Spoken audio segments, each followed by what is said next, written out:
ಅರೆ ರೇ, ಹೇಗಿದ್ಯಾ ಅನಿತಾ? ಯಾವಾಗ ಬಂದೆ? ಅಕ್ಕ, ನಾನು ಸಂದಾಕ್ಯುನಿ. ನೀನು ಹೆಂಗಿದ್ದಿ? ನೀನು ನೋಡಬೇಕು ಅಂತ ತುಂಬ ಸತಿ ಅನ್ಕತ್ತಿದ್ದೆ. ನಿನಗೆ ಮಗ ಆಯ್ತಾರೋ ವಿಷಯ ಕೇಳಿ ನಂಗೆ ಸ್ಯಾನೆ ಸಂತೋಷ ಆಯಿತು. ಬಾರಕ್ಕ. ಎಷ್ಟು ಬದಲಾಗಿ ಹೋಗಿದ್ಯಾ? ಆವಾಗ ಚಿಕ್ಕ ಹುಡುಗಿ ಥರ ಇದ್ದೆ, ಈಗ ಬಸ್ರಿ ಮೈಕೈ ತುಂಬಿಕೊಂಡು ನಂದಿಷ್ಟಿನೇ ಆಯ್ತದೆ, ಅಷ್ಟು ಲಕ್ಷಣ ಕಾಣ್ತಿದ್ದಿ. ಏನದು ಯಾರ್ದೇ, ಆದಷ್ಟು ಬೇಗ ನಿನಗೂ ಒಂದಾಗ್ಬಿಟ್ರೆ ನಂಗೆ ಅಷ್ಟೇ ಸಮಾಧಾನ. ಅನಿತಾ, ಏನಾರ ತಿಂದ? ಸ್ನಾನ ಮಾಡ್ಕೊಂಡ? ಹೂನಕ್ಕ, ಈಗಷ್ಟೇ ಸ್ನಾನ ಮಾಡ್ಕೊಬಂದೆ. ಅತ್ತೆ ದೋಸೆ ಮಾಡಿಕೊಟ್ಟಿರೋದು ತಿಂದೆ. ಅಕ್ಕ, ನಿನ್ನ ನಾಷ್ಟ ಆಯ್ತೆ? ಇಲ್ಲ, ಈಗಷ್ಟೇ ಮ್ಯಾಲಿಂದ ಬಂದೆ. ನೀನು ಮಾತಾಡ್ಸ್ಕೊಂಡು ಆಮೇಲೆ ಅಡುಗೆ ಮನೆ ಕಡೆಗೆ ಹೋಗೋಣ ಅಂತ. ಹೆಂಗಿದ್ದಿ? ಅಲ್ಲೆಲ್ಲ ಅನುಕೂಲವಾಗಿತ್ತೆ? ಇಲ್ಲಿ ವಿಷಯ ನಿಂಗೆ ಯಾರು ಹೇಳಿದವರು? ನಾನು ಚೆಂದಾಗಿದ್ದೀನಿ. ಅಲ್ಲಿ ಅನುಕೂಲ ಅಂದರೆ ಏನು ಮಾಡೋಕ್ಕಾದತ್ತು? ಒಂದು ಹೆಚ್ಚು ಕಡಿಮೆ ಕಂಡೋರ್ ಮನೆ, ನಮ್ಗೆ ಬೇಕು ಅಂದಂಗೆ ನಡೆಯೋಕ್ಕಾಯ್ತದ? ಇರೋದ್ರಲ್ಲಿ ಹೆಂಗೋ ತಳ್ಕೊಂಡೋದೆ. ಆದ್ರೂ ಪಾಪ ನಾವ್ಯಾರೋ ಅವ್ರ್ಯಾರೋ ಅಷ್ಟೇ ಚೆನ್ನಾಗಿ ನೋಡ್ಕೊಂಡ್ರು ಗಂಡ ಹೆಂಡ್ರಿಬ್ರುವೆ. ಇಲ್ಲಿ ವಿಷಯನೂ ನೀವು ಫೋನ್ ಮಾಡಿದಾಗ ಏನು ಹೇಳಿದ್ರಿ ಅಂತ ಆ ಅಣ್ಣನೇ ಬಂದು ಹೇಳ್ತಿತ್ತು. ಗೊತ್ತಾಯ್ತು ಬಿಡು, ನಿನ್ನ ಮುಖ ನೋಡಿದಾಗಲೇ ಅವರು ಚೆನ್ನಾಗಿ ನೋಡ್ಕೊಂಡವ್ರೆ ಅಂತ. ಅದು ಅಲ್ಲದೆ ಇವ್ರು ಫೋನ್ ಮಾಡಿ ದುಡ್ಗಿಡ್ಬೇಕಾ, ಅವಳಿಗೇನು ತೊಂದರೆ ಆಗ್ದಂಗೆ ನೋಡ್ಕೊಳ್ಳಿ ಅಂತ ಹೇಳ್ತಿದ್ರು. ನಾನು ಅದೇ ಹೇಳ್ತಿದ್ದೆ, ಅವ್ಳಿಗೇನಾರು ಬೈಕೆ ಇದ್ದರೆ ಅವ್ರಿಗೆ ಕೊಡ್ಸೋಕೆ ಹೇಳ್ರಿ, ದುಡ್ಡು ಕಳ್ಸೋಣ ಅಂತ. ಅವರು ಸ್ಯಾನೆ ಒಳ್ಳೆ ಜನ, ಅದಕ್ಕೆ ನಿಮ್ಮ ಭಾವನವೇ ಅವ್ರಿಗೆ ಹೇಳಿದ್ದು. ಕಣಕ, ಅವರು ಸತೀಶಣ್ಣನ ಬಗ್ಗೆ ಭಾಳ ಒಳ್ಳೆ ಅಭಿಪ್ರಾಯ ಇಟ್ಕೊಂಡವ್ರೆ. ಮಾತೆತ್ತು ಅಂದರೆ ಕಷ್ಟ ಕಾಲದಲ್ಲಿ ಕೈ ಹಿಡಿಯೋ ಮನಸ್ಸ ಅಂತ ಹೇಳ್ತಾ ಇರ್ತಾರೆ. ಯಾವಾಗೋ ಸತೀಶಣ್ಣ ಅವ್ರಿಗೆ ಹೆಲ್ಪ್ ಮಾಡಿದ್ರಂತೆ, ಅದೇ ನೆನ್ಸ್ಕೊತಾರೆ ಗಂಡ ಹೆಂಡ್ರಿಬ್ರು. ಪಾಪ ಬೇರೆಯವ್ರಿಗೆಲ್ಲ ಸಹಾಯ ಮಾಡ್ತಾರೆ, ಅವ್ರಿಗೆ ಇನ್ನೂ ದೇವರು ಅಂತ ಕಂಡುಬಿಟ್ಟಿಲ್ಲ. ಅವ್ರಿಗೂ ಗಂಡ ಹೆಂಡ್ತಿಗೆ ಅದೇ ಕೊರಗು, ನಮಗೊಂದು ಆಗಬೇಕು, ನೀನು ಬಂದು ಓದ್ಗಳಿಗೆಲ್ಲಾರ ನಮ್ಗೆ ಆಯ್ತದೇನೋ ಅಂತ ಆಸೆ ಪಡ್ತಿದ್ರು. ಆಯ್ತದ ತಗೋ, ಒಳ್ಳೆಯವ್ರಿಗೆ ಯಾವತ್ತಿದ್ರು ಒಳ್ಳೇದಾಯ್ತದೆ. ತಡ ಆಗ್ಬೋದು ಅಂತ ಕೆಡ್ತಾ ಹಾಕಿಲ್ಲ. ಈಗ ನಿನ್ನ ಕಾಲು ಗುಣದಲ್ಲಿ ಅವ್ರಿಗೂ ಒಳ್ಳೇದಾರ ಆಯಿತು. ಸೀಮಂತಕ್ಕೆ ಕರೆದಿದ್ದೀವಿ, ಬರ್ತಾರೋ ಹೆಂಗೋ ಕಾಣೆ. ಅವ್ರಿಗೂ ಇನ್ನೂ ಚಿಕ್ಕ ವಯಸ್ಸು ಆಯ್ತದೆ, ಆದರೂ ಮದುವೆ ಆಗಿ ಸುಮಾರು ವರ್ಷ ಆಯ್ತಲ್ಲ, ಅದಕ್ಕೆ ಹಾಕೋರ್ಗು ಅವ್ರಿಗೆ. ಅಕ್ಕ ಅಕ್ಕ ದಿಟ್ವೆ ಏನನಿತಾ? ಕಿಶೋರ ಕುಡಿಯೋದು ಬಿಟ್ಬಿಟ್ಟು ಬದಲಾಗೋನಂತೆ. ಅತ್ತೇನೂ ಕಿಶೋರ ಇಬ್ಬರು ಹೇಳ್ತಾರೆ. ನಾನು ಅಷ್ಟಾಗಿ ನಂಬಲಿಲ್ಲ, ಆದ್ರೂ ದಿಟ್ಟನೋ ಸುಳ್ಳೋ ಗೊತ್ತಿಲ್ಲ. ಏನೋ ಕುಡಿಯೋದು ಬಿಟ್ಟವನಂತ? ಸತ್ಯವಾಗ್ಲೂ ಅನಿತಾ, ನೀನು ನಂಬ್ತೇ ಬಿಡ್ತೀಯೋ? ನಾನು ಕಿಶೋರು ನೋಡೇ ಎಷ್ಟು ದಿವಸ ಆಯಿತು. ರಾತ್ರಿ ಎಷ್ಟೊತ್ಕೋ ಬರ್ತಾನೆ, ಬೆಳಿಗ್ಗೆ ಎದ್ದು ಹೊಟ್ಟೋಯ್ತಾನೆ. ನಾನು ಕೆಳಕ್ಕೆ ಯಾವಾಗಲೂ ಇಳಿಯೋಕ್ಕಿಲ್ಲ. ಈಗ ಹಿಂಗಾದ್ಮೇಲೆ ನನಗೆ ಹುಷಾರಿಲ್ಲ, ಅಡ್ಮಿಟೆಲ್ಲ ಆಗಿದ್ನಲ್ಲ, ಡಾಕ್ಟ್ರು ಹುಷಾರಾಗಿರ್ರಿ ಅಂತ ಹೇಳೋರೆ. ಅದಕ್ಕೋಸ್ಕರ ಇವರು ಭಯ ಪಟ್ಕೊಂಡು ನನ್ನ ಕೆಳಗೆ ಬರೋಕ್ಕೆ ಬಿಡೋಕ್ಕಿಲ್ಲ, ಮೇಲೆ ಇರು ಅಂತಾರೆ. ನಾಷ್ಟ ಊಟನೂ ನನಗೆ ತತ್ತೇನೆ ಮೇಲೂ ತಂದು ಕೊಡ್ತಾರೆ. ಹಂಗಾಗಿ ಕಿಶೋರ ಕುಡಿಯೋದು ಬಿಟ್ಟವನು ಹೆಂಗೋ ನನಗೂ ಗೊತ್ತಿಲ್ಲ. ಸುಮ್ಕೆ ಗೊತ್ತಿಲ್ಲದೆ ಹೇಳ್ಬಾರ್ದು. ಏನೋ ಇರ್ಬೋದೇನೋ. ನಿನಗೆ ನಂಬಿಕೆ ಬತ್ತಾದ? ಕಿಶೋರನ್ನೇ ಕೇಳಬೇಕಾಗಿತ್ತು ನೀನು. ಕೇಳಲೆ ಕಣಕ್ಕ, ಅವನೇ ನಾನು ಕುಡಿಯೋದು ಬಿಟ್ಟಿವ್ನಿ, ನಿನ್ನ ಮಗನೂ ಚೆಂದಾಗಿ ನೋಡ್ಕೋತೀನಿ, ನನ್ನ ಮೇಲೆ ನಂಬಿಕೆ ಇಕ್ಕು, ನನ್ನ ಮೇಲೆ ತಪ್ಪು ಮಾಡೋಕ್ಕಿಲ್ಲ ಅಂದ. ಅತ್ತೇನೋ ನಂಬು ಅನ್ನ ಅಂದರು. ಸತೀಶಣ್ಣ ಈಗೇನು ಮಾತಾಡೋಕ್ಕೋಬೇಡ, 2 ದಿವಸ ನೋಡ್ಬಿಟ್ಟೆ ನಂಬಮ್ಮ ಅಂದರು. ಏನೋ ಅದಕ್ಕೆ ನಿನ್ನನ್ನು ಕೇಳಿದೆ, ಇನ್ನೇನಾರ ಅದೋ ತಾಯಿ ಮಗನಲ್ಲಿ ಅಂತವ. ಅನಿತಾ, ನಂಗೆ ಗೊತ್ತಿರೋ ನಾನು ಹೇಳ್ತಿರಲ್ವಾ, ನಂಗೆ ಗೊತ್ತಿರೋದು ಇಷ್ಟೇಯ. ಸರಿ ಬಿಡಕ್ಕ. ಅಂದಂಗೆ ನಿಂಗೆ ಹುಷಾರಿಲ್ಲ, ಅಡ್ಮಿಟ್ ಆಗಿದೆ ಅನ್ನೋ ವಿಷಯನೂ ಗೊತ್ತಾಯಿತು. ಯಾಕೆ, ಏನಾಗಿತ್ತು? ಈಗ ಹೆಂಗಿದ್ದೆ? ಏನೋ ಗೊತ್ತಿಲ್ಲ ಕಣಿತ, ಏನೋ ತೊಂದರೆ ಇತ್ತಂತೆ. ಡಾಕ್ಟ್ರ್ ಅದಕ್ಕೆ ಪ್ಯಾಟಕ್ಕೆ ಕರೆಸಿ 1 ವಾರ ಅಡ್ಮಿಟ್ ಮಾಡ್ಕೊಂಡಿರು. ಅದೇ ಟೌನಾಗ ಅವರಲ್ಲ ಅಮ್ಮ ಲೇಡಿ ಡಾಕ್ಟ್ರು ಅವರಯ್ಯ. ಇವರು 1 ವಾರ ಅಲ್ಲೇ ಇದ್ದು ನನ್ನ ನೋಡಿಕೊಂಡು ಕರ್ಕೊಬಂದರು. ಬಂದಮೇಕೆಲ್ಲ ಸರಿ ಇತ್ತು, ಈಗ ಇದು ನಿಂತದೆ. ಹಂಗಾಗಿ ಇವರು ಹುಷಾರಾಗಿರು ಅಂತ ಜೋಪಾನ ಮಾಡ್ತಾರೆ. ಒಳ್ಳೇದು ಕಣಕ್ಕ.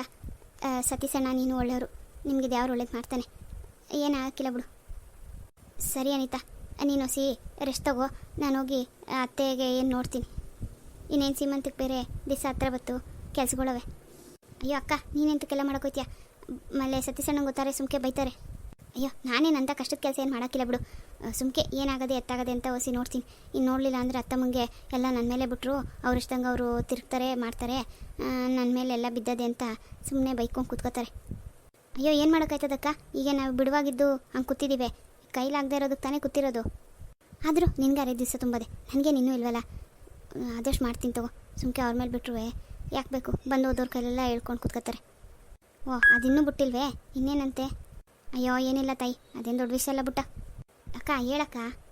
ಏನಿಲ್ಲ ಕಣನೀತಾ, ಹಿಂಗೆ ನೀನು ಅಲ್ಲೋದಾ, ನಾನು ಇಲ್ಲಿ ಸೇರ್ಕೊಂಡಿದ್ನಾ, ಅದಕ್ಕೆ ಅವಮ್ಮ ಬಂದೋದವ್ರ ಕೈಲೆಲ್ಲ ನಾನು ಒಬ್ಬಳೇ ಬಿಡಬೇಕು ಅಂತ ಹೇಳ್ಕೊಳ್ಳೋದು. ಅಯ್ಯೋ ಗಾದೆನೇ ಇಲ್ವೇನಕ್ಕ, ಹೋಗ್ಲಿ ಬಿಡು. ಅವಮ್ಮ ಎಷ್ಟು ಒಳ್ಳೋಳಾದರೂ ಈ ಮಾತುಗಳು ಮಾತ್ರ ಕಮ್ಮಿ ಇಲ್ಲ. ಏನು ಮಾಡೋಕ್ಕದ ನೀತಾ, ವಯಸ್ಸಾಗೋದಲ್ಲ ಬಿಡು. ಓ ಏನ್ರೇ ಓಹೋ ಇಲ್ಲಿ ಬಂದಿದ್ಯೋ ಮಾತುಕತೆಗೆ? ನಾನು ಮನೆಯಲ್ಲಿ ಹುಡುಕ್ತಿದ್ದೆ. ಅಯ್ಯೋ ನಿಮ್ಮ ಸ್ನಾನ ಆಗೋಯ್ತೆ, ಇಲ್ಲಿಗೆ ಬಂದ್ಬಿಟ್ರೆ? ಏನ್ರೇ ಹೆಂಗಸ್ರು ಮಾತಿಗೆ ನಿಂತ್ಕೊಂಡ್ರೆ 1 ಗಂಟೆ ಆರು ಮುಗಿಯೋಕ್ಕಿಲ್ಲ. ನಾನು ಸ್ನಾನ ಮಾಡಿ ರೆಡಿಯಾಗಿ ಬರೋದು ನಿಂಗೆ ಓದ್ತಾಬೇಕು. ಸರ್ ನಡೀರಿ, ನೀವಾಗ ನಾಷ್ಟ ಮಾಡಿರಿ ಬಂದೆ. ಓ ಮೇಡಮ್ ಅವ್ರ ದಿನ ಮುಗ್ದಿಲ್ವ ಮಾತುಕತೆ? ಅನಿತಾ, ನೀವು ಇವಾಗ ಮಾಮೂಲಿ ಬಿಡ್ ಮನ್ಸರಲ್ಲ, ನಿಂತ್ಕೊಂಡು ಗಂಟೆ ಮಾತಾಡೋಕ್ಕೆ. ನಾಷ್ಟ ಐತೆ, ಹೋಗಿ ಒಂದು ಗಳಿಗೆ ಮನೆಗೆ ಹೋಗು. ಪಾಪ ರಾತ್ರಿ ಎಲ್ಲ ಬಸ್ಸಲ್ಲಿ ಕೂತು ಸಾಕಾಗಿರುತ್ತೆ. ಅಯ್ಯಯ್ಯ, ನಾನೇನು ಅವಳಿಗೆ ನೋವು ಕೊಟ್ಕೊಂಡು ಮಾತಾಡೋಕ್ಕಿಲ್ಲ. ಎಷ್ಟೋ ದಿವಸ ಆಗಿತ್ತಲ್ಲ, ಏನು ಎತ್ತ ಅಂತ ಕೇಳ್ತಿದ್ದೆ. ಅದೇ ಮತ್ತೆ ಅವಳೋಗಿ 4 ತಿಂಗಳಾಗೋಯ್ತು. 400 ಜನ್ಮಕ್ಕೆ ಆಗೋಷ್ಟು ಮಾತಾಡಬೇಕು. ಆಮೇಲೆ ನಾಷ್ಟ ಮಾಡ್ಬಿಟ್ಟು ಇಬ್ಬರು ಕೂತ್ಕೊಂಡು ಮಾತಾಡಿದ್ರಂತೆ. ಏನು ಹೇಳ್ಬಿಟ್ರು, ನೀವೇನು ಮಾತಾಡೋಕ್ಕಿಲ್ಲ, ಗಂಡಸರು ಬಾಯಿ ಮುಚ್ಕೊಂಡೇ ಇರ್ತೀರಿ, ಹೆಂಗಸರು ಮಾತ್ರ ಮಾತಾಡ್ತೀವಲ್ವೇ? ಅಯ್ಯ, ನಾವೇ ನಿಮ್ಮಂಗೆ ಗಂಟೆ ಮಾತಾಡಿವೆ. ಅಪರೂಪಕ್ಕೆ ಸಿಕ್ಕಿದ್ರೂ ಬಾರ್ಲ ಮಗ ಒಂದು ಗ್ಲಾಸ್ ಟೀ ಕುಡಿಯೋಣ. ಆ ಟೀ ಮುಗಿಯೋತ್ತು ನಮ್ಮ ಮಾತು ಮುಗ್ದೋಯ್ತದೆ. ಇನ್ನು ದಿವಸ ಸಿಗೋಣ, ಬಾಯಿ ಬಿಟ್ಟು ಹೇಳಂಗಿಲ್ಲ, ಕೈ ಎತ್ತು ನಮಸ್ಕಾರ ಹೊಡೋರೆ ಮುಗೀತು ನಮ್ಮೆಲ್ಲ ಮಾತುಕತೆ. ಅವನ ದಾರಿ ಅವನು, ನನ್ನ ದಾರಿ ನಂದು. ನಿಮ್ಮಂಗೆ ಹಗಲು ರಾತ್ರಿ ಸೂರ್ಯ ಚಂದ್ರ ಅಷ್ಟದಿಕ್ಕು ಎಲ್ಲ ಸೇರಿ ಮಾತಾಡ್ಬಿಟ್ಟಿರಿ.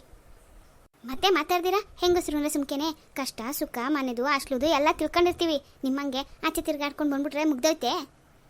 ಓಹೋ ಏನ್ರೆ, ನೀವು 4 ಗೋಡೆ ಮಧ್ಯೆ ಕುತ್ಕೊಂಡು ಆಚಲೇನಾಯ್ತು ಒಳಗೇನಾಯ್ತು ಕಿಟಕಿಲೇನಾಯ್ತು ಬಾಕ್ಲೇನಾಯ್ತು ಇಷ್ಟೇ. ನಾವಂಗಲ್ಲ, ಲೋಕ ಸಂಚಾರ ಮಾಡ್ತೀವಿ. ಆಚೆ 4 ಜನ ಹತ್ರ ಹೊಡೆದಾಡ್ತೀವಿ, ಒಳ್ಳೇದು ಕೆಟ್ಟದ್ದು ತಿಳ್ಕೊತೀವಿ, ಗೊತ್ತೇ? ಅಯ್ಯೇ, ನೀವು ಆಚೆ ಹೋಗಿ ತಿರ್ಗಾ ಆಡ್ಕೊಂಡು ಮಾಡ್ಕೊಬರೋ ಕೆಲಸ ನಾವು 4 ಗೋಡೆ ಮಧ್ಯೆ ಇದ್ದೇ ಮಾಡ್ಕೊಬರ್ತೀವಿ, ಗೊತ್ತೇ? ಅಲ್ಲ ಏನ್ರಿ, 4 ಗೋಡೆ ಮಧ್ಯೆ ಇರೋ ನಿಮಗೆ ಹಿಂಗಿದ್ರೆ 4 ಜನದ ಮಧ್ಯ 4 ದಿಕ್ ಮಧ್ಯ ಓಡಾಡ್ಕೊಬರೋರು ನಮಗೆ ಹಿಂಗೆ? ಯಜಮಾನ್ರೆ, ನೀವು 4 ಜನದ ಮಧ್ಯನಾರು ಓಡಾಡ್ರಿ, 4 ದಿಕ್ಕಗಾರ ಓಡಾಡ್ಕೊಬರ್ರಿ. ಮನೇಲಿರೋ ಹೆಂಗಸು ಮಾಡಾಕಿದ್ರೇನೆಯ ಏನ್ರೆ, ಮನೇಲಿರೋ ಹೆಂಗಸು ಮಾಡಾಕಕ್ಕೆ ಆಚೆಗಡೆ 4 ದಿಕ್ಕು ಓಡಾಡ್ಕೊಂಡು ಬರೋ ಗಂಡಸು ತಂದಾಕಿದ್ರೆಯ. ತಂದಾಕ್ಬಿಟ್ರೆ ಆಗೋಯ್ತೆ? ಏನು ತಂದಿದ್ದೀನಿ ಹಂಗೆ ತಿಂತೀರಿ? ಅದನ್ನ ಹಸನ್ ಮಾಡಿ ಇರೋದು ಇಲ್ಲದೆ ಇರೋದು ಹೆಚ್ಚು ಕಡಿಮೆ ಎಲ್ಲ ನೋಡಿ ರುಚಿಯಾಗಿ ಮಾಡಾಕೋದು ಹೆಂಗಸರು. ಅಯ್ಯ, ತಂದಾಕಿದ್ಮೇಲೆ ಮಾಡಾಕ್ಲೇಬೇಕು. ನೀವು ಮಾಡಲಿಲ್ಲ ಅಂದ್ರೂ ಅದು ನಮ್ಗೆ ಗೊತ್ತದೆ. ಅದೇ ನೀವು ಆಚೆಗೆ ಹೋಗಿ ದುಡ್ಕೊಬಂದು ಮಾಡ್ಕೊಳ್ಳಿ, ಗೊತ್ತಾಯ್ತದೆ? ಯಜಮಾನ್ರೆ, ಈಗಿನ ಕಾಲದಲ್ಲಿ ಹೆಂಗಸರು ಅದಕ್ಕೂ ಹೆದರಕ್ಕಿಲ್ಲ. ಹಾಸ್ಟ್ಲು ಮಾಡ್ತಾರೆ, ಒಳಗೂ ಮಾಡ್ತಾರೆ. ಅದೇ ಗಂಡಸ್ರ ಕೈಲಿ ಆಯ್ತದ? ಆಚೆಲ್ಲ ಅಷ್ಟೇ, ಮನೆಯೊಳಗೆ ಮಾಡಲಿ. ಹೆಂಗಸಂಗೆ ಅಚ್ಚುಕಟ್ಟಾಗಿ ಅಚ್ಚುಕಟ್ಟೋ ಗಿಚ್ಕಟ್ಟೋ ಒಟ್ನಲ್ಲಿ ಮಾಡ್ತೀವ. ನಾವು ಗಂಡಸರು ನಳಮಹಾರಾಜರು. ನೀವು ಹೆಂಗಸ್ರಿಗಿನ ಚಂದಾಗಿ ಅಡುಗೆ ಮಾಡೋರು, ಜಾಸ್ತಿ ಜನಕ್ಕೆ ಮಾಡೋರು ಗಂಡಸ್ರಯ್ಯ. ಅಯ್ಯೋ ಸತೀಸಣ್ಣ, ನೀವಿಬ್ರು ಕಿವಿ ಸಿಕ್ಕಿತ್ತಾರ್ತಿದ್ದೀರಿ. ಹೆಂಗಸ್ರ ಮೇಲೆಯಾ ಗಂಡಸ್ರ ಮೇಲೆಯಾ? ಅವ್ರಿಗೂ ಆಶ್ಲೆ ಮಾಡೋದು ಗೊತ್ತು, ನಿಮಗೂ ಒಳಗೆ ಮಾಡೋದು ಗೊತ್ತು, ಸುಮ್ಕಿರ್ರಿ. ಇಲ್ಲ ಅನಿತಾ, ಈಗ ನಿಮ್ಮ ಅಕ್ಕ ಹೆಂಗಸ್ರೇ ಭಾಳ ಕಷ್ಟಪಡೋದು ಅಂತವಳೆ, ಗಂಡಸ್ರೇನು ಕಷ್ಟವೇ ಪಡೋಕ್ಕಿಲ್ವೇ? ನಾನು ಹೆಂಗಸ್ರೇ ಕಷ್ಟಪಡೋದು ಅಂದಿಲ್ಲ, ಹೆಂಗಸ್ರುವೇ ಕಷ್ಟಪಡ್ತೀವಿ ಅಂತ ಹೇಳ್ತಾ ಇರೋದು. ನೀವು ಬರೀ ಗಂಡಸ್ರೇ ಪಡ್ತೀವಿ ಅಂತಿದ್ರಲ್ಲ ಅದಕ್ಕೆ. ಅಯ್ಯೋ ಸಸಿ ಅಕ್ಕ, ಹೆಂಗಸ್ರು ಗಂಡಸ್ರು ಇಬ್ರು ಕಷ್ಟಪಟ್ರೆ ಅವ್ನ ಮನೆ ಅಚ್ಚುಕಟ್ಟಾಗಿ ನಡ್ಕೊಂಡು ಹೋಗೋದು ಬಿಡ್ರಿ. ಇಲ್ಲ ಕಣನಿತಾ, ನಾನು ಸತೀಸಣ್ಣ ಒಬ್ಬರು ಸಿಕ್ಕಂತಲ್ಲ, ಗಂಡಸ್ರು ತಿಳ್ಕೊಂಡಿರೋದಾ ಹೇಳ್ತಾ ಇವ್ನಿ.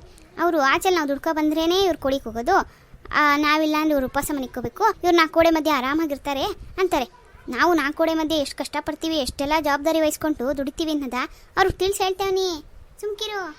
ಈಗ ನೀನೇ ಹೇಳು, ನಾವು ಬೆಳಗಿನ ಸಂಧೆವರ್ಗ ಮನೆ ಚಾಕ್ರಿ, ಮಕ್ಕಳು ಚಾಕ್ರಿ, ಒಂದು ಲೆಕ್ಕದಲ್ಲಿ ಟೀಚರ್ ಆಯ್ತೀವಿ, ಆಯ ಆಯ್ತೀವಿ, ಅಡುಗೆವಳು ಆಯ್ತೀವಿ, ಕೆಲಸದವಳು ಆಯ್ತೀವಿ, ಮನೆ ಕಾಯೋಳು ಆಯ್ತೀವಿ ಅಲ್ವೇ? ಏನೇನು ಕೆಲಸ ಮಾಡೋಕ್ಕಿಲ್ಲ.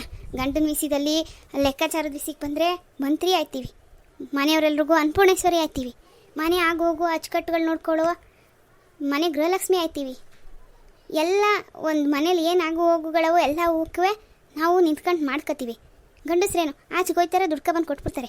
ಮನೇಲಿದ್ದೆಲ್ಲ ನೋಡ್ಕೊಳ್ಳೋರು ಹೆಂಗಸ್ರೆ ತಾನೇ? ಹೌದೌದು, ನೀವೆಲ್ಲ ನೋಡ್ಕೊಳ್ಳೋಕ್ಕೂ ಬೇಕಾಗಿರೋದೇನು ಈಗಿನ ಕಾಲದಲ್ಲಿ ಕಾಂಚಣ. ಅದನ್ನು ದುಡ್ಕೊ ಬರೋರು ಯಾರು? ಈಚೆ ಮಳೆ ಬಿಸಿಲು ಗಾಳಿ ಒಳ್ಳೆಯವರು ಕೆಟ್ಟವರು ಹಗಲು ರಾತ್ರಿ ಅಂತೀರಾ, ಕಷ್ಟಪಟ್ಟು ದುಡ್ಕೊಂಡು ನನಗಿರ್ತದೋ ಇಲ್ಲೋ ನನ್ನ ಮಕ್ಕಳಿಗೆ ಹೆಂಡ್ತಿಗೆ ಅಂತೇಳಿ ತರೋರು ಯಾರು? ಗಂಡಸ್ರಲ್ವೇ? ನಮ್ಮ ಜೀವನೇ ದುಡ್ದು ಸವಿಯಲ್ವೇ? ಹೂಕಣ ಹೇಳಿ, ನೀವು ಆಚೆ ದುಡಿತೀರಿ, ನಾವು ಒಳಗೆ ದುಡಿತೀವಿ, ಅಲ್ಲಿಗೆ ಹೆಚ್ಚೇನು? ನಾವು ಒಳಗೆ ಕೂತಿದ್ರೆ ನೀವು ಮಾತ್ರ ದುಡಿಯೋಂಗಿದ್ರೆ ಅದೊಂಥರ. ನಾವು ಮನೆಯೊಳಗೆ ದುಡಿದ್ರೆ ನೀವು ಆಚೆ ಒಳಗೆ ದುಡಿದ್ರೆ ಮನೆ ಅಚ್ಚುಕಟ್ಟಾಗಿರೋದು ಅನಿತಾ ಹೇಳ್ದಂಗೆ. ನೀವಂತಾರಲ್ಲಿ ಗಂಡಸ್ರೇ ಮೇಲು ಅಂದರೆ, ನೀವು ಗಂಡಸರು ಆಚೆ ದುಡ್ಕೊಂಬರೋದಷ್ಟೇ. ಮನೇಲಿ ಹೆಚ್ಚು ಕಡಿಮೆ ಒಂದು ಕೆಲಸ ಹೇಳಿದ್ರೆ ನಂಗೆ ಅದು ಬರಲ್ಲ, ನಂಗೆ ಅದು ಗೊತ್ತಿಲ್ಲ, ನಾನು ಅದು ಮಾಡಲ್ಲ ಅಂತೀರಿ. ಆದರೆ ಹೆಂಗಸ್ರು ಏನಾದ್ರು ಹೇಳೋಕ್ಕಾಯ್ತದ? ಒಂದು ಗಳಿಗೆ ನೀವು ಮಕ್ಕಳನ್ನ ಸ್ಕೂಲಿಗೆ ಬಿಡೋಕ್ಕೆ ಆಗಲಿಲ್ಲ ಅಂದ್ರೂ ಗಾಡಿ ತೊಗೊಂಡೋಗ್ಬಿಡೋದು ಹೆಂಗಸ್ರು. ಡ್ರೈವಿಂಗ್ ಕೆಲಸ ಮಾಡ್ತೀವಿ. ಮನೆ ಮುಂದೆ ಒಂದು ಸಸಿ ಗಿಡ ನೆಡಬೇಕು ಅಂದ್ರೂ ಮಾಲಿ ಥರ ಆಯ್ತೀವಿ. ಹೇಳಿದ್ರೆ ಬಟ್ಟೆ ಒಗೆಯೋದು, ಮನೇಲಿ ಅಡುಗೆ ಮಾಡೋದ್ರಿಂದ ಎಷ್ಟು ಕೆಲಸ ಮಾಡ್ತೀವಿ. ನೀವು ಇದೇ ಕೆಲಸಕ್ಕೆಲ್ಲ ನೀವು ಸಂಬಳ ಕೊಟ್ಕೊಂಡು ಇಟ್ಕೊಂಡ್ರೆ ಎಷ್ಟು ಸಂಬಳ ಕೊಡ್ಬೇಕು ಲೆಕ್ಕ ಹಾಕ್ರಿ, ಅಷ್ಟು ದುಡಿತೀರಾ ನೀವು. ಅಂದರೆ ಏನಂತ ಅಂದರೆ, ಈಗ ಅಡುಗೆ ಮನೆಗೆ ಹೋಗಿ ಅಡುಗೆ ಮಾಡಿ 3 ಹೊತ್ತು ಬಡಿಸೋರಿಗೆ ಅಡುಗೆಯವ್ರಿಗೆ ಎಷ್ಟಪ್ಪ ಕೊಡ್ತೀರಿ? 4 ಜನ ಇರೋ ಮನೇಲಿ ಆ ಸಂಬಳ ಲೆಕ್ಕ ಹಾಕ್ರಿ. ವಯಸ್ಸಾದವ್ರು ಇದ್ರೆ ಅವ್ರನ್ನ ನೋಡ್ಕೊಳಕ್ಕೆ ಒಂದು ಇಕ್ಕರೆ ಅವ್ರಿಗೆ ಸಂಬಳ ಅಂತ ಲೆಕ್ಕ ಹಾಕ್ರಿ. ಮಕ್ಕಳಿದ್ರೆ ಅವ್ರಿಗೆಲ್ಲ ಮಾಡಿ ಅವ್ರನ್ನ ಕುಂಡು ಸೋದ್ಸೋದಕ್ಕೊಂದು ಟೀಚರು ಅಂತನಾರು ಅಂದ್ಕೊಳ್ಳಿ, ಅವ್ರಿಗೆ ಸಂಬಳ ಕೊಡ್ತೀರಿ. ಈ ಮನೇಲಿ ಗುಡ್ ಸೋರ್ಸ್ ಪಾತ್ರೆ ತೊಳು ಮನೆ ಅಚ್ಚುಕಟ್ಟಾಗಿ ಕೊಟ್ಟು ಮನೆ ಕೆಲಸದವ್ರಾಗಿರೋಕ್ಕೆ ಅವ್ರಿಗೆ ಸಂಬಳ. ಮನೆ ಅಂಗಳ ಕ್ಲೀನ್ ಮಾಡಿ ಒಂದು ತೋಟ ಇದ್ದರೆ ಅದನ್ನ ನೀಟಾಗಿ ಇಟ್ಕೊಳಕ್ಕೆ ಅವ್ರಿಗೆ ಸಂಬಳ. ಹಾಂ, ಇನ್ನು ನಿಮ್ಮ ಬಟ್ಟೆ ಐರನ್ ಮಾಡಿ ಒಗ್ದು ಐರನ್ ಮಾಡಿ ಒಂದು ಜೋಡಿಸೋದವರೆಗೂ ನಾವು ಮಾಡ್ತೀವಿ. ಒಂದು ಡೋಬಿಯವರಾಗಿ ಅದಕ್ಕೆ ಸಂಬಳ. ಹಾಂ, ಲೆಕ್ಕ ಹಾಕ್ರಿ. ಇನ್ನು ನಿಮ್ಮ ಕಷ್ಟ ಸುಖ ಎಲ್ಲ ನೋಡ್ಕೋತೀವಿ, ಅದಕ್ಕೆ ಸಂಬಳ. ಇಷ್ಟೆಲ್ಲ ಕೆಲಸದವ್ರು ಇಟ್ಕೊಂಡು ನೀವು ಕೊಡಬೇಕು ಅಂದರೆ ಎಷ್ಟು ಸಂಬಳ ಕೊಡಬೇಕು ಹೇಳ್ರಿ ಸತೀಸಣ್ಣ? ಈಗ ಇಷ್ಟಕ್ಕೆಲ್ಲ ಸಂಬಳ ಲೆಕ್ಕ ಹಾಕ್ರೆ ನೀವು ದುಡಿಯೋದೆಲ್ಲ ಸಂಬಳ ಕೊಡೋಕ್ಕೆ ಆಗೋಯ್ತದೆ. ಹಾಂ, ಇಷ್ಟೆಲ್ಲ ಲೆಕ್ಕ ಹಾಕ್ಬಿಟ್ಟೇನ್ರೆ? ಹ್ಞೂ, ಮತ್ತೆ ನೀವು ಹೇಳಿದ್ರಲ್ಲ ಹೆಂಗಸ್ರೇನು ಮಾಡೋಕ್ಕಿಲ್ಲ, ನಾ ಕೋಡೆ ಮಧ್ಯೆ ಇರೋರ್ಗೆ ಏನು ಗೊತ್ತಾಗಬೇಕು ಅಂತ. ಈಗ ಹೇಳ್ರಿ, ನಾ ಕೋಡೆ ಮಧ್ಯೆ ಇದ್ದು ಎಷ್ಟು ಕೆಲಸ ಮಾಡ್ತೀವಿ, ನೀವು ಆಚೆಗಡೆ ದುಡಿಯೋದು ಹೆಚ್ಚ, ನಾವು ಮನೆಯೊಳಗೆ ದುಡಿಯೋದು ಹೆಚ್ಚ ಅಂತ. ಅದು ಏನ್ರೆ ಅದು ಇದು ಏನಿಲ್ಲ, ಈಗಲಾರು ಒಪ್ಕೊಳ್ಳಿ. ನಾವು ನೀವು ಸಮವಯ, ನಮ್ಮನ್ನೇನು ನಂಗೆ ಕೀಳಾಗಿ ಕಾಣೋದು ಬೇಕಿಲ್ಲ ಅಂತವ. ಇಲ್ಲ ಇಲ್ಲ ಏನ್ರೆ, ನನ್ನಿಂದ ತಪ್ಪಾಯಿತು, ಕ್ಷಮಿಸ್ಬಿಡು. ಮಂಡಿ ಊರಿ ಹೇಳ್ತಾವನಿ, ಅಷ್ಟಲ್ಲದೆ ದೊಡ್ಡವ್ರು ಹೇಳಿಲ್ಲ, ಹೆಣ್ಮಕ್ಳೇ ಸ್ಟ್ರಾಂಗು ಗುರು. ಸಾಕು ಸಾಕು, ನಿಮ್ಮ ಅತ್ತಮ್ಮ ಏನಾರು ನೀವು ಕೂತಿರೋದು ನೋಡಿದ್ರೆ ನಾವಿಬ್ರು ಸೇರ್ಕೊಂಡು ನಿಮಗೇನು ಮಾಡಿದ್ದೀವಿ ಅಂದ್ಕೊಬಿಡ್ತಾರೆ. ಎದ್ದೋಳ್ರಿ, ಮೊದಲೇ ನಿಮ್ಮ ಅತ್ತಮ್ಮಂಗೆ ಗಂಡು ಮಕ್ಕಳು ಅಂದರೆ ಭಾಳ ಇಷ್ಟ. ಏನ್ರೆ ಇಷ್ಟೊತ್ತವರೆಗೂ ಹೇಳ್ದಲ್ಲ ಬೋದ್ನೆ, ಇದೆಲ್ಲವೂ ಅರ್ಥ ಕುಡ್ದಿರೋ ನಮ್ಮತ್ತೆ ಆವಮ್ಮ ನಿಮ್ಮೆಲ್ಲರಿಗಿಂತ ಗ್ರೇಟೇ ಬಿಡಿ. ಸರಿ ಅಂತ ನೀನು ಮನ್ಕೊಂಡು ರೆಸ್ಟ್ ತಗೋ, ನಾನು ಆಮೇಲೆ ಬರ್ತೀನಿ. ನಾವಿಬ್ರು ಸುಮ್ಕೆ ನಿನ್ನ ಮುಂದೆ ಮಾತಾಡ್ಕೊಂಡು ನಿನ್ನ ಸಮಯ ಹಾಳು ಮಾಡ್ದು. ಅಯ್ಯೋ ಇಲ್ಲ ಕಣಕ್ಕ, ನಿಮ್ಮ ಮಾತು ಕೇಳೋಕ್ಕೆ ಒಂದು ಚೆಂದಾಗಿತ್ತು. ನಿಮ್ಮ ಸತೀಸಣ್ಣನ ಮಾತು ಚಂದಿಲ್ಲೇ ಇರ್ತದಾ?